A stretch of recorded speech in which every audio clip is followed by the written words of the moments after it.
Hello, ladies and gentlemen.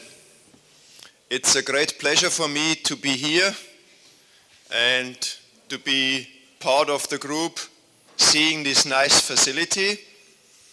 And as a geneticist, it's always a pleasure to see where the future housing of my chickens will be. And I can say I'm very proud to see these nice facilities, so my chickens will have a good place in the near future.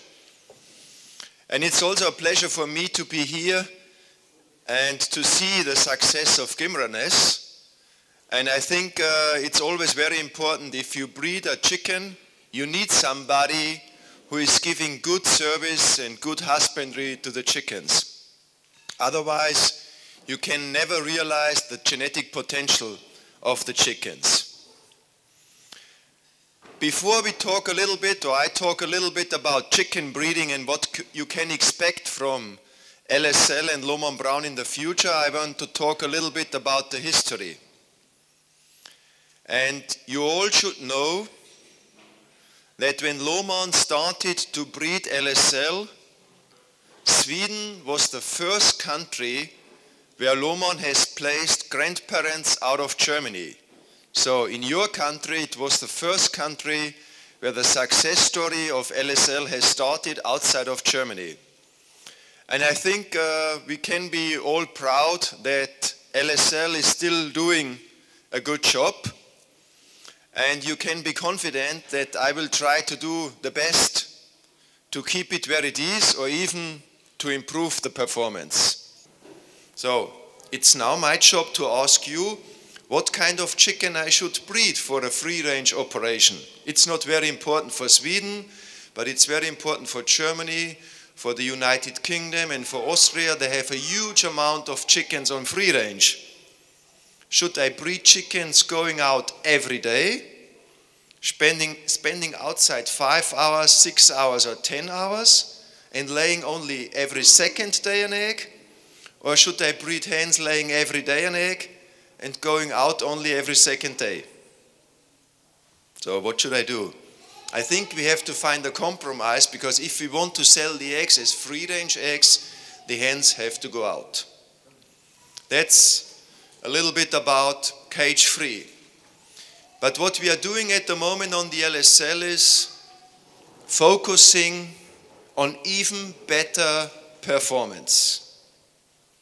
I think we all agree that LSL is able to lay 95%, 96%, maybe even 99%, but then Berrier has miscounted the number of hens, though he sold you too many hens and then you get 99% production.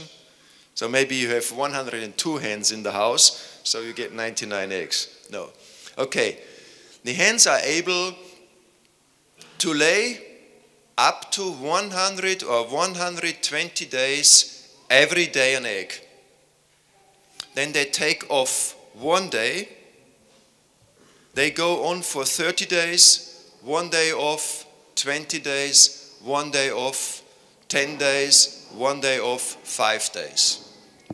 Though we have already, and you also have these hens in your chicken house, they lay for 50 or 100 days every day an egg.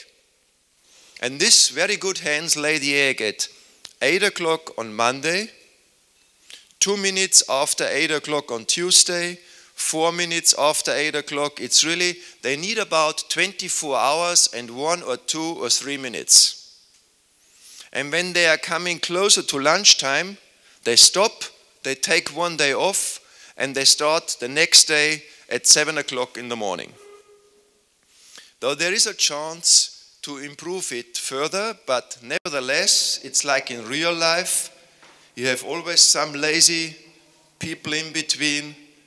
You have a family having 10 progenies, 10 daughters. 9 daughters lay every day an egg. There is 1 daughter in between. She lays only once a week. And you never know why. Now that is why we never will get 100% performance.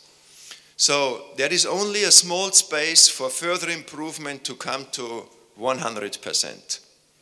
But our focus is now to increase the production cycle length, that you can keep the chickens longer.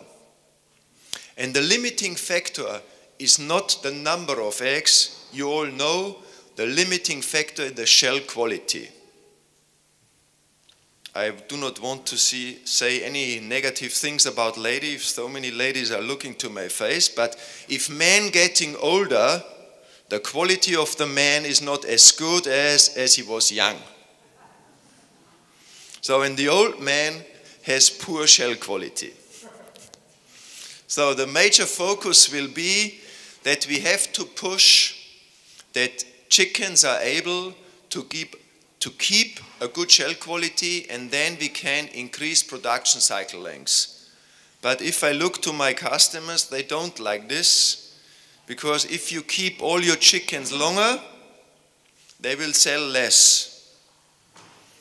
Maybe the downside will be they will increase the price, or I will increase the price for the parent stock, and then they will ask more money from you, and so on, but you know this story. My presentation should be about genetics and not about money, okay? So, selecting for shell quality is very important. And what we are using since several days in LSL and Lohmann Brown is, we are using a small crack detector. And you know the crack detector from big grading centers, from Stalcat, MOBA, you name them. A small hammer is knocking on the egg, and then a small microphone is measuring the sound.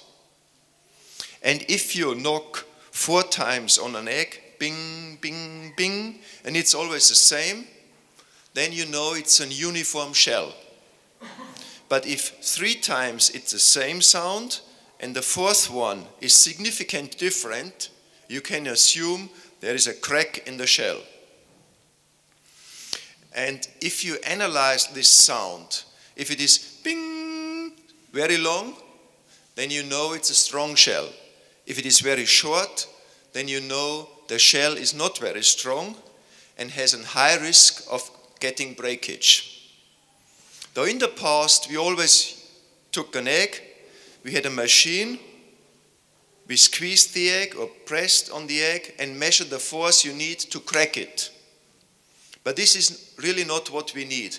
What we need is, we need a shell which is strong enough to resist against a sudden impact.